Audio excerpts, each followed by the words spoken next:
Bonjour, voir le monde tel qu'il est et non pas tel que vous voudriez qu'il soit, c'est ce dont je vais vous parler aujourd'hui. Quasiment tout le monde se prend les pieds dans le tapis de la vie et se débat avec une situation ou avec plusieurs situations. C'est de la perte d'énergie et encore une fois, nous allons voir comment récupérer son énergie pour qu'elle soit productive, constructive et pour régler différemment les choses. C'est fou comme nous sommes de très très bons réalisateurs de films, comme nous avons cette capacité et cette liberté de nous arranger avec la réalité comme nous le voulons.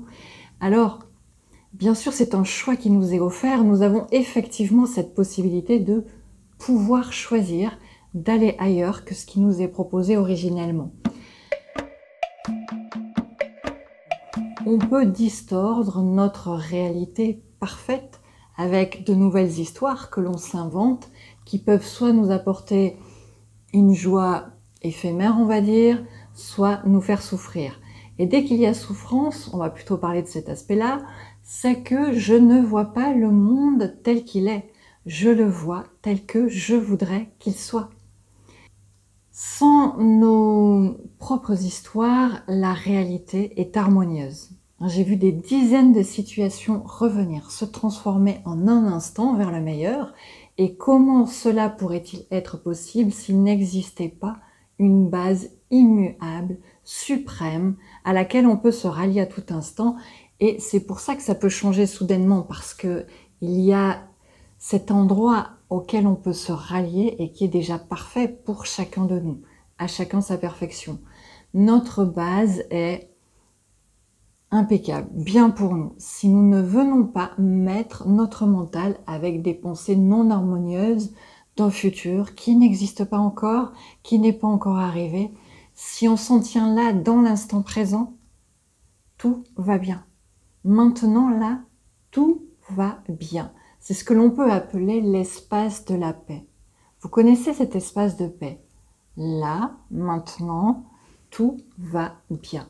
Et à partir de cet espace, on peut choisir des pensées qui émergent naturellement de notre profondeur, d'une sagesse intérieure que l'on a tous et qui nous mènera forcément vers une voie d'ouverture, vers une voie de réconciliation ou vers une réussite nécessaire. Ou bien, on peut choisir des histoires que l'on se raconte par rapport à ce qu'il nous semble avoir vécu, par rapport à ce que l'on voit là maintenant, ou ce qu'on a vu hier, ou par rapport à ce qu'on nous a dit. Et à partir de ça, on s'invente trop facilement un monde qui va être bancal, qui n'est pas à la hauteur de ce que nous espérerions que soit notre vie à titre privé, relationnel, affectif, le respect, la sécurité physique, la sécurité matérielle, ou bien même à un titre sociétal, comme on peut le voir actuellement avec la gestion d'une certaine crise.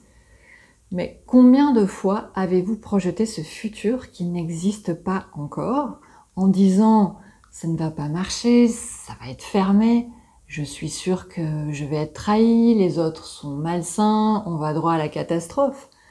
Eh bien, ce monde qui ne va pas si bien que ça, cet environnement qui ne nous paraît pas OK, n'existe que parce que nous le créons dans notre conscience, dans notre tête, avant qu'il ne soit arrivé, même si on ne s'en aperçoit pas. Et c'est parce que on l'entretient intérieurement que ça continue, ou bien qu'on finit par le voir arriver. Et alors comment lâcher nos histoires pas confortables pour se rallier au plus pur de nous-mêmes, afin que ça rayonne ensuite sur l'environnement? Eh bien, premièrement, la base est de croire que la vie est harmonieuse dans son essence et qu'on peut laisser ce flux nous traverser et en recevoir les bonnes idées, le bon scénario pour nous. Et ça, c'est notre sécurité principale. La vie est bonne pour nous. Et une fois que cette base est vraiment claire, il devient possible ensuite de lâcher parce qu'on a un vrai appui soutenant avec soi. Donc on peut vraiment lâcher des deux mains tout le reste, toutes les images, toutes les pensées qui nous font souffrir finalement, pour revenir en soi, rencontrer sa voix intérieure et écouter une nouvelle façon de voir qui libère. Alors évidemment, ce n'est pas facile quand on est pris dans le piège de ce qui se passe à l'extérieur, de ce qu'on voit. Mais imaginez que tout ce que vous voyez, tout ce que vous vivez, là en face de vous, ce soit un film. Vous avez déjà regardé un film sur un écran qui vous procure des sensations, des émotions, qui vous fait vivre quelque chose. Hein, vous êtes dedans quand vous le regardez, mais en même temps, ce n'est pas vous. Ce n'est pas toujours vraiment votre histoire, hein, votre vie. Vous êtes capable de vous recentrer, de revenir ici, de faire la différence entre vous et le film. Et puis quand le film est terminé, eh bien, il n'existe plus dans votre champ de conscience, à moins que vous l'entreteniez. Mais vous pouvez ne pas l'entretenir, ne pas entretenir ces images qui finissent par s'effacer, et ça vous laisse la place de vivre autre chose. Eh bien, c'est exactement pareil pour la vie, pour ce qui se passe autour de vous. C'est comme si vous étiez en train de regarder un film, mais cette fois-ci en 3D. Vous êtes carrément dans le scénario, parce que vous pouvez toucher les choses, vous pouvez entendre les choses, vous pouvez les sentir, vous pouvez ressentir même les émotions de ce que vous créez. Et ça, c'est le rêve de tous les réalisateurs de cinéma, d'imiter ça. Ils n'y sont pas vraiment arrivés, en tout cas pas aussi bien, mais vous, vous y arrivez. Votre vie est un film que vous vivez en 3D et vous avez réellement la sensation d'être dedans. Et de la même façon qu'avec un film sur écran, vous pouvez vous distancier.